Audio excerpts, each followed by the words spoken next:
कराची के मुख्तलिफ इलाकों में गरज चमक के साथ बारिश, मलिर, सफूरा, मॉडल कॉलोनी और सादी टाउन में बादल बरसे। डिफेंस किम 33 और नॉर्थ नासिमाबाद में तेज बारिश। गुलशन हदीस, शार फैसल, कोरंगी, लांठी और तारिक रोड पर भी बादल बरस पड़े।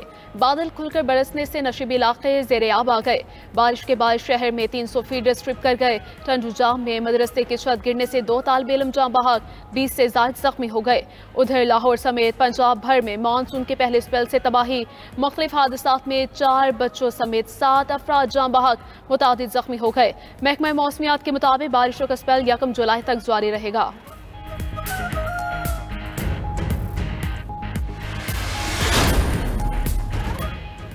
विफाकी बजट की मंजूरी पर शुक्रिया। वज़ीर आज़म ने अरकान के एहसास में नाश्ता रख लिया। तमाम वुज़रा और हुकूमती अरकान को नाश्ते में शिरकत की दावत दी। इत्तेहादी जमातों के अरकान असम्बली भी नाश्ते पर मदऊ। वज़ीर आज़म शहबाज शरीफ वुज़रा और अरकान असम्बली से मुख्तसर खिताब भी करेंगे। बजट मंजूरी पर अरकान असम्बली का शुक्रिया भी अदा करेंगे।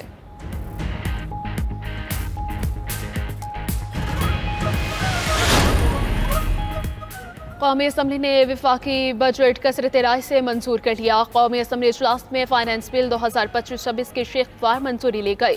अपोजिशन की पेश करदा कटौती की तमाम तहारीक कसरत राय से मुस्तरद। पेट्रोलियम मसनूआत पर ₹2.50 फी लीटर कार्बन लेवी आयद। सोलर पैनल पर सेल्स टैक्स की शरह 10% कर दी गई। सेल्स टैक्स फ्रॉड से मुतालिक सख्त तरामीम भी मंजूर। वुज़रा की तनख्वाहों को अरकान असम्बली के बराबर करने की तरमीम मंजूर। ऐवान ने कस्टम्स कानून में तब्दीली की मंजूरी भी दे दी है। 6 लाख रुपए सालाना आमदन पर टैक्स इस्तिस्ना होगा। 107 इदारों को इनकम टैक्स से इस्तिस्ना दे दिया गया।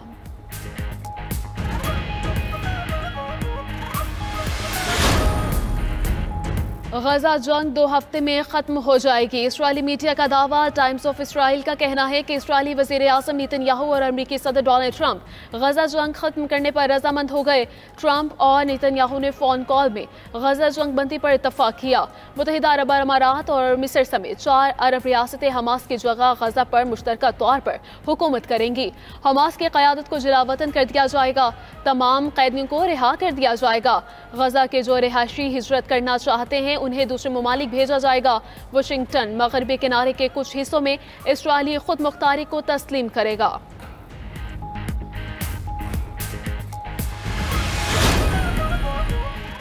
ईरान अमेरिका मुज़ाकरात में ईरान को इक्तिसादी पाबंदियां खत्म करने की पेशकश का इम्कान है।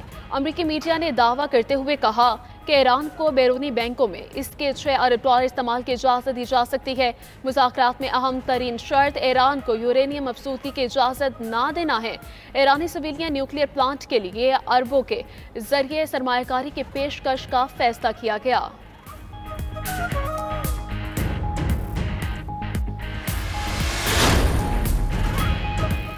अमरीकी सदर ट्रंप के साथ मुलाकात का फिलहाल कोई मंसूबा नहीं। ईरानी वज़ीर ख़ारजा अब्बास अराग़ची की ट्रंप के ईरानों से अगले हफ्ते मुलाकात करने वाले बयान की तरदीद। कहा, अगले हफ्ते कोई ईरानी वफ़द ट्रंप से मुलाकात के लिए वाशिंगटन नहीं जा रहा। जायजा ले रहे हैं कि अमेरिका के साथ बातचीत का कोई फ़ायदा होगा या नहीं। मुज़ाकरात के 5 राउंड्स के बावजूद इसराइल और अमेरिका ने ईरान पर हमला कर दिया। इसराइली और अमेरिकी हमलों से ईरान की ज़ोहरी तनसीबात को नुकसान पहुँचा।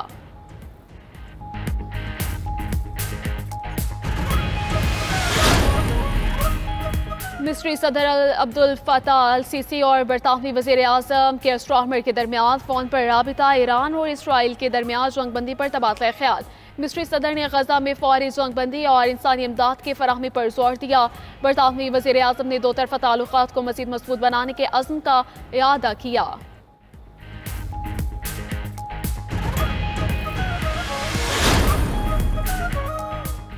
वज़ीर आज़म शहबाज शरीफ और अमरीकी वज़ीर ख़ारजा मार्को रूबियो के दरमियान टेलीफोनिक राबिता पाक अमरीका ताल्लुकात मजबूत बनाने और मशरिक़ वुस्ता की सूरत हाल पर तबादला ख्याल किया गया। पाकिस्तान और अमरीका का तिजारत बढ़ाने के लिए मिलकर काम जारी रखने पर इत्तफाक। वज़ीर आज़म शहबाज शरीफ ने कहा कि पाकिस्तान मशरिक़ वुस्ता में क़याम अमन के लिए तामीरी किरदार अदा करता रहेगा। अमरीकी वज़ीर ख़ारजा बोले, ख़िते में अमन इस्तेहकाम के फ़रोग़ के लिए पाकिस्तान के साथ मिलकर काम करना चाहते हैं।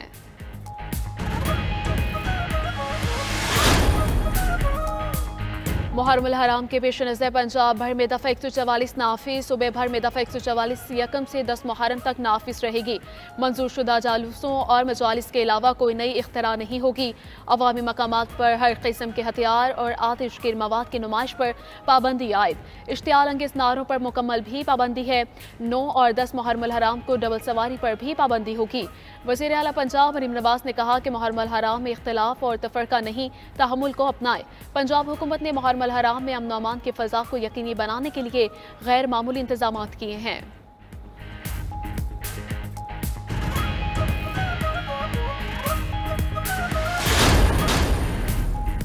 शंघाई ताउन तंजीम के फोरम पर भारत को शर्मिंदगी का सामना। भारतीय वज़ीर दिफा राजनाथ सिंह की एलामिये में जबरदस्ती पहलगाम वाक़े का जिक्र शामिल कराने की कोशिश।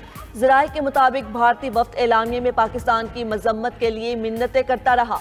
शंघाई ताउन तंजीम ने भारतीय प्रोपेगेंडा तस्लीम करने से इनकार कर दिया। शुरका ने बाहमी ताउन के जरिए इलाकाई तनाज़ात के हल पर जोर दिया।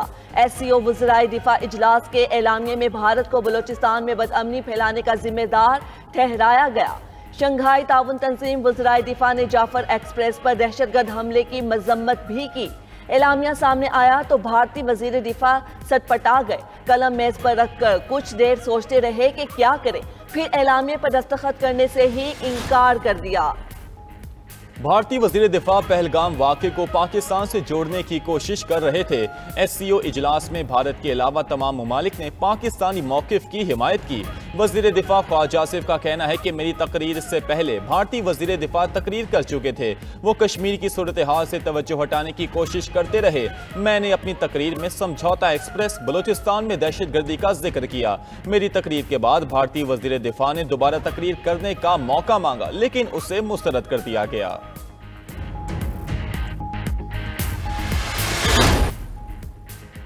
एटमी तंसीबात पर हमलों में अमरीका को कोई कामयाबी हासिल नहीं हुई। इसराइल की मुकम्मल तबाही के खदशे पर अमरीका जंग में शामिल हुआ।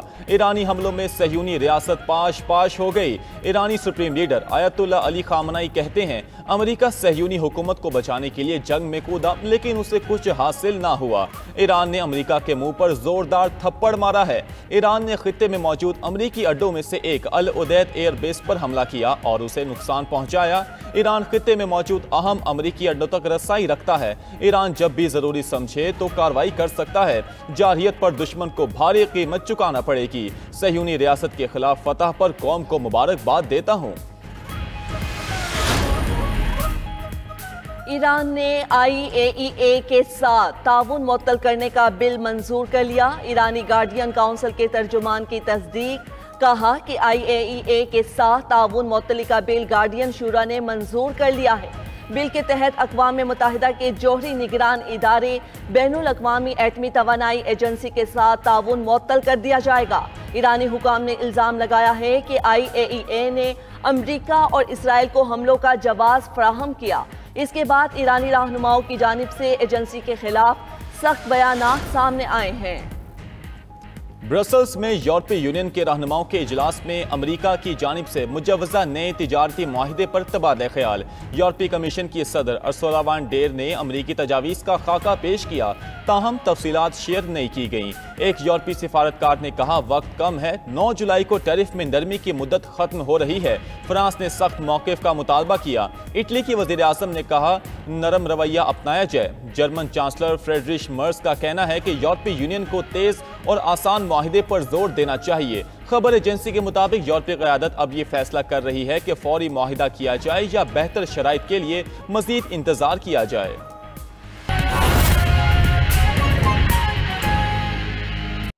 सुप्रीम कोर्ट मखसूस नशिस्तों से मुतालिक फैसले के खिलाफ नजरसानी दरखास्तों पर इस्तेमाल हुई है। सुन्नी इत्तेहाद काउंसिल के वकील हामिद खान के दलाइल मखसूस नशिस्तों से मुतालिक केस में 11 रुकनी बेंच टूट गया है। जस्टिस सलाहुद्दीन पनोर ने केस सुनने से माजरत कर ली है। मजीद जानते हैं अपने नुमाइंदे अकील अफजल से। जी अकील, बताइएगा ये क्या मामला है? जी बिल्कुल, सुप्रीम कोर्ट ऑफ पाकिस्तान में मखसूस नशिस्तों के हवाले से दरखास्तों की समातें जारी थी। 11 रुकनी बेंच समात कर रहा था। बहुत सारी समातें हो चुकी हैं, लेकिन आज जस्टिस सलाहुद्दीन पमद ने इस बेंच से के में मजीद केस सुनने से माजरत कर ली है। और वजह ये बताई है कि सुन्नी खास कौंसिल के वकील हामिद खान की जानिब से जो कल दलाइल दिए गए, उन दलाइल में 26वीं तरमीम के बाद आने वाले जजेस पर कुछ एतराज़ात उठाए गए और उनकी बेंच की में शमूलियत पर भी एतराज़ात किए गए। तो जस्टिस सलाहुद्दीन कमर का कहना है कि मेरा हामिद खान साहब से 2010 में मैं इनके साथ मिलकर काम भी कर चुका हूं, लेकिन जो इनकी जानिब से कल जो अल्फाज इस्तेमाल किए गए और जिस तरह एतराज़ उठाए गए, उन एतराज़ात के बाद मुझे दुख हुआ है, जिसकी वजह से अब मैं केस की मज़ीद समाअत करने की माजरत कर रहा हूँ और मैं इस केस के में मज़ीद शामिल नहीं रह सकता। जिसके बाद सुप्रीम कोर्ट ऑफ पाकिस्तान का 11 रुकनी बेंच जो है वो टूट गया है और अब इसमें मुमकिन तौर पर नया बेंच तश्कील होगा और समाअत भी शायद फौरी मुमकिन ना हो सके। जी, मखसूस नशिस्तों से मुतालिक केस में 11 रुकनी बेंच टूट गया है। अकील अफजल हमारे साथ मौजूद थे, बहुत शुक्रिया अकील।